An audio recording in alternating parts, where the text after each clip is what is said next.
I've driven the highways of northern Alberta for years. Long, empty stretches where the forests swallow the road, and the only company you have is your headlights and your thoughts.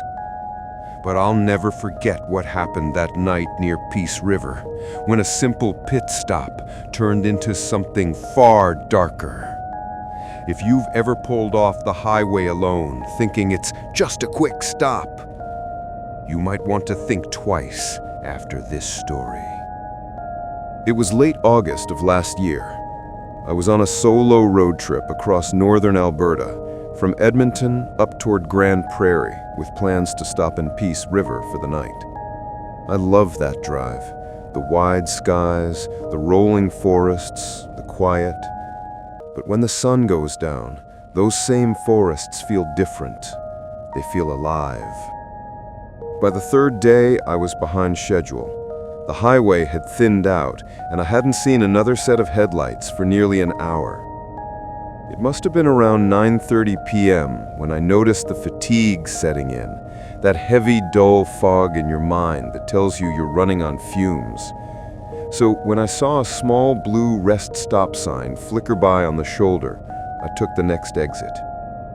This wasn't one of those big, lit-up truck stops, just a tiny concrete building tucked against the edge of dense forest, one lonely light flickering over the restroom doors. It looked deserted. Perfect for stretching my legs, I thought. I parked my SUV, stepped out, and stretched under the dim yellow light. The forest beyond the parking lot looked endless. The air was cold, and the only sound was the hum of the light above me. Inside the building was just as empty. A pair of vending machines, a rack of tourist brochures, and the restrooms. I did my business, splashed some cold water on my face, and when I came back out, there was another car parked right next to mine. Now keep in mind, this rest stop had at least 10 empty spots. But this car, an old blue sedan, had pulled in close enough that I could barely open my driver's side door. At first, I thought maybe the driver hadn't noticed, but when I looked inside, I saw the faint orange glow of a cigarette. Someone was sitting there, just watching. I hesitated by the vending machine, pretending to browse for a drink, but the longer I stood there, the more uneasy I felt. The car's engine was idling. Whoever was inside wasn't getting out. Finally, I told myself I was being paranoid. I grabbed a Red Bull, cracked it open, and started walking back toward my vehicle. That's when I heard it, the sound of the other car's engine turning off. Then the door opened. A tall man stepped out, maybe 6'2", with a thick beard and a brown leather jacket.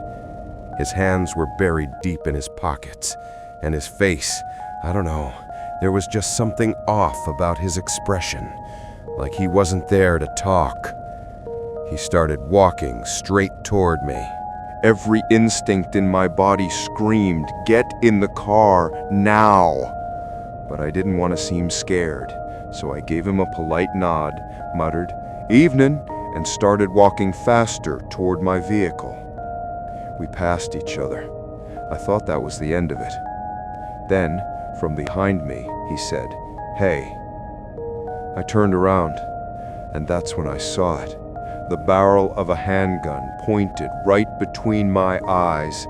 My blood turned to ice. He smiled, that kind of slow, unsettling grin that doesn't touch the eyes. "Why you're in such a hurry?" I could barely speak, my throat locked up. I raised my hands and stammered, "Look, man, take whatever you want." "I will. Your phone, your wallet, your watch." I handed them over. My hands were shaking so bad I nearly dropped my wallet.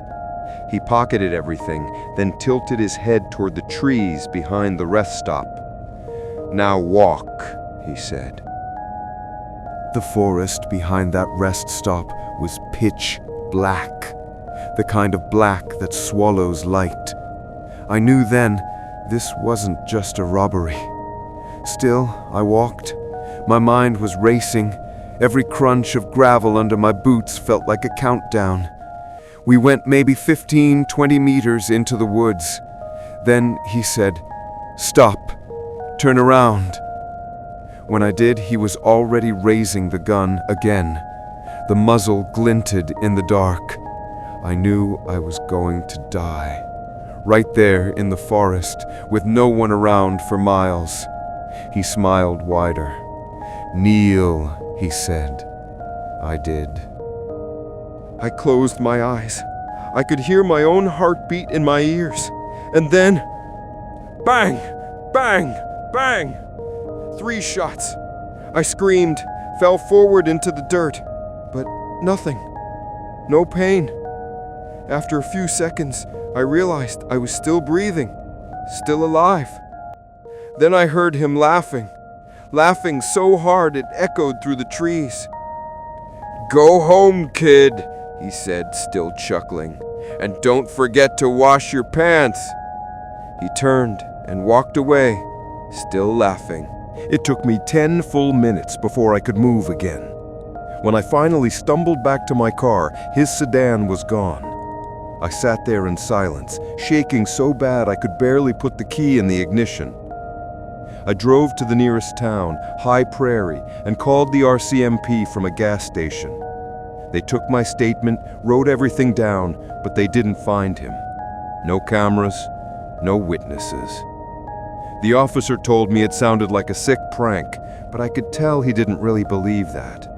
Because when I described the man, tall, bearded, leather jacket, blue sedan, the officer just stared at me for a moment before saying quietly, "You're not the first person to describe someone like that." To this day, I still drive Alberta's highways, but I never stop at those tiny rest areas anymore, not unless they're crowded and well lit. Because out there in the dark, between the trees and the snow, some people aren't looking to rob you. They're just waiting. You've just witnessed one of Canada's darkest true stories. If you want more tales of the unexplained and the unforgettable, then don't forget to subscribe and step deeper into the dark. This is Northern Nightmares. Sleep tight if you can.